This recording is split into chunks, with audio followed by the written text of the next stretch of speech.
Hey everyone, welcome back to Shock and Schlock, where I, Herschel Gillis, your host, take a look at some of the best and the worst that cinema has to offer, including independent, underground, and extreme horror films, as well as B movies. Today, we are not just taking a look at a B movie, we're taking a look at a Z movie, perhaps the worst film of all time, Things from 1989. Things is a 1989 shot on video independent horror film directed by Andrew Jordan and starring Barry Gillis. The film is also written by Barry Gillis, and we're going to talk about him in a minute here. He's actually the reason that my name is Herschel Gillis, as well. Gillis is taken from his name, Herschel's from Herschel Gordon Lewis. Anyway, uh, Things. Let's talk about it.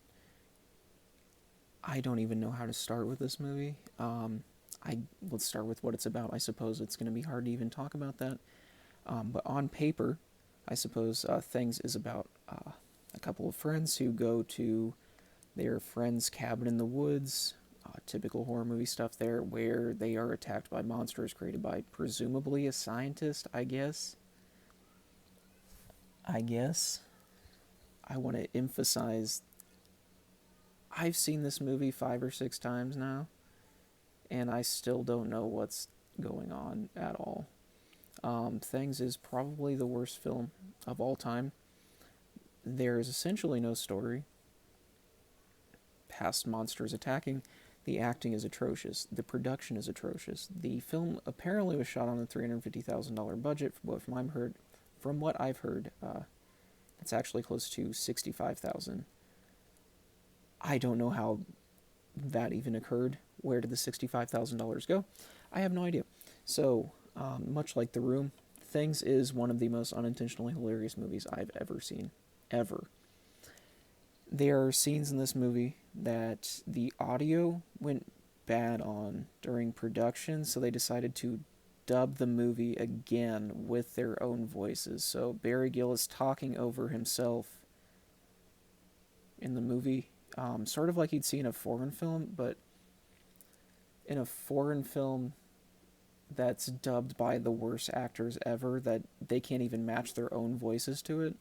Um, 50% of the audio in this movie, the voices don't line up with what they're saying. It's hilarious. It's fantastic. I love it so much. There are scenes in this movie that it truly looks like the filmmakers put down the camera and forgot that it was rolling. Um,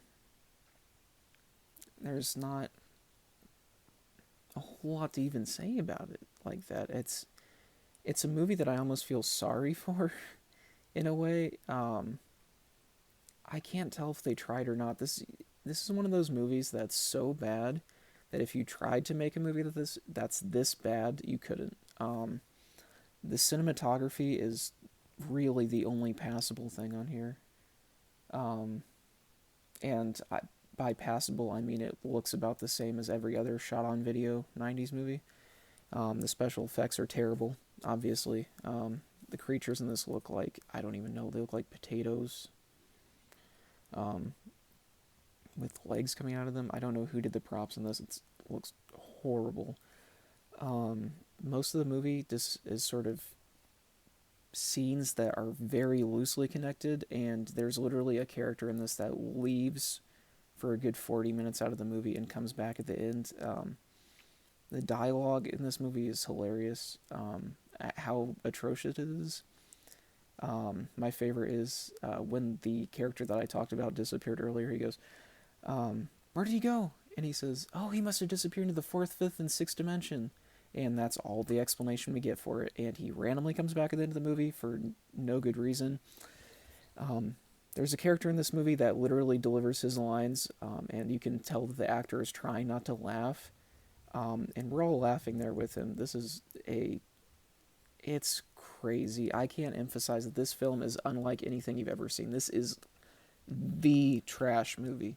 This is not a trash movie. If you're going to watch one bad movie in your life, this should be it. This is unlike anything else. Um, Barry Gillis is a legend for this. He really did try to act in this, but he can't at all. I can act better than him, and I have no experience whatsoever with that. Just talking like a normal human being would look better than this. I don't even know how he talks. There's random stories in this that are thrown in that make no sense to the rest of the story. There's a scene in this that's almost like ripped out of like something like Evil Dead, where they take a video recorder out of the freezer and talk about this tape on it. Completely abandoned past that scene. There's a scene where a spider's put in someone's sandwich with the most bizarre line I've ever heard. Not talked about again. Um, yeah, people just sort of come and leave in this movie, and there are scenes where death occurs to some characters, and the rest of them just don't seem to care. 5 minutes after that happens, they'll sit down, have a beer, talk for another 10 minutes about things that don't matter. Um, Dialogue delivery similar to The Room, horrible.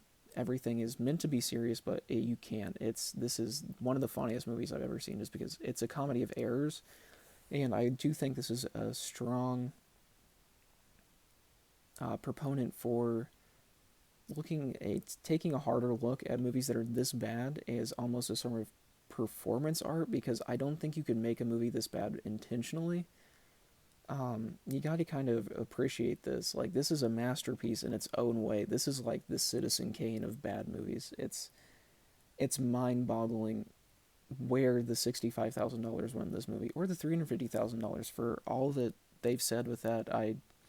It could very well be that. Even with $65,000, this movie looks like it was filmed on maybe 400. The rest of that movie must have went to who knows where. Maybe they burned it. I have no explanation. I also think that the scenes where they're drinking this movie are real, because presumably a lot of the lines that they deliver in this movie sound like they're intoxicated, which makes it even funnier. It is also worth mentioning that there's a song in this called Tailspin, and it's kind of awesome in like a terrible 80s song way. I've probably heard that song 100 times after this movie, though. Good stuff. I really love this movie. Highly recommended.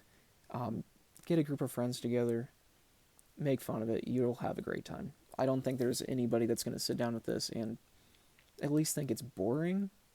I think this has a lot to offer in the way of like being sort of a segue from watching movies that are bad but not entertaining into watching something that's so atrociously made that it becomes fantastic. This is really like, you're never going to see another movie like this ever again.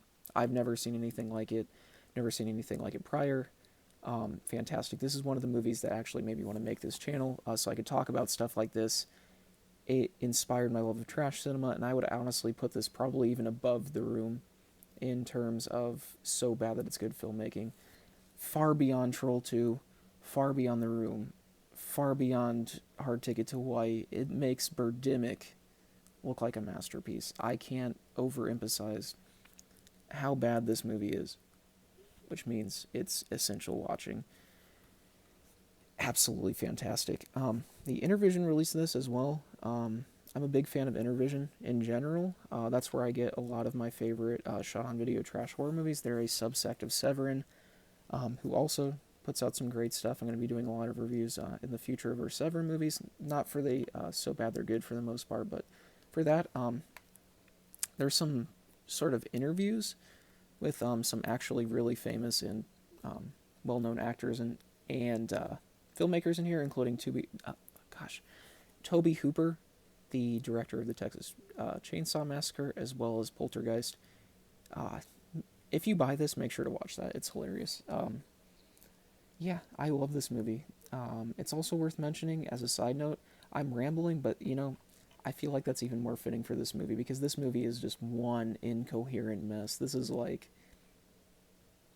review is miles better made than this, and I'm literally shooting this sitting on the ground on my iPhone, so take that into consideration. You should watch this movie. The adult film actress Amber Lynn was marketed as being one of the main characters in this. She has literally 0 point in the entire movie. I think they just want to put her name in the movie to say she was there as sort of like a way to draw people in. Honestly, that might even be where some of the money went. I have no idea. She just plays a news reporter, and there's news segments split in between parts of the movie. They have nothing to do with the rest, and it's very obvious as well. not trying to down anybody in this movie, but she's a horrible actress as well. Really funny. You can literally see her looking out of frame to read her lines off of a cue card. Fantastic. Love it. Great movie. Um, Not a whole lot of stuff they're going to see in this makes sense.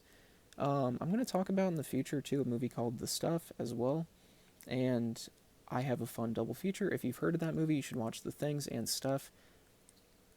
Stuff and Things. That's where you should just give it a go for bad movie night. Great stuff though. It's one of those movies as well that you can sort of see the at least the passion of some people in this movie. They did try for the most part. I think they did their best, and their best just happens to not be very good. But it's so bad that it's almost charming in a way that I want to meet Barry Gillis, not to make fun of him, but he seems like if you're willing to go on and say you starred in this movie later, you must be pretty awesome. So shout out to him. He's making a new movie as well this year. Really looking forward to that as well. When that comes out, I'm going to do a review. Um, yeah, highly recommended. As far as trash movies go, I'm going to be rating these a little bit different. I'm still going to be rating them out of 5, but these are going to be based purely on entertainment value. And the worse a movie is, the higher the score it'll be. So it's sort of like inverse from my extreme horror reviews.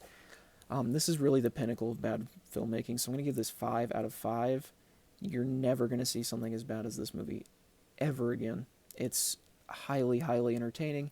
Watch it by yourself. Watch it with friends. It's on Tubi TV, $15, I believe, on Amazon for the DVD. I'll put a link to buy this directly from Severin as well, and to get some Intervision stuff there. Order stickers. I love Severin. I can't talk highly enough about them. And Intervision, their subsect here. Going to be talking about some more Intervision films coming up soon as well, so keep an eye out for that. And I appreciate everybody watching this. I hope somebody watches this because of me, because I really want to just put this on people. I want to burden people with this movie. This is a movie you have to share with people. It's like that phone call in The Ring where they say you're gonna die in 7 days. It's like that.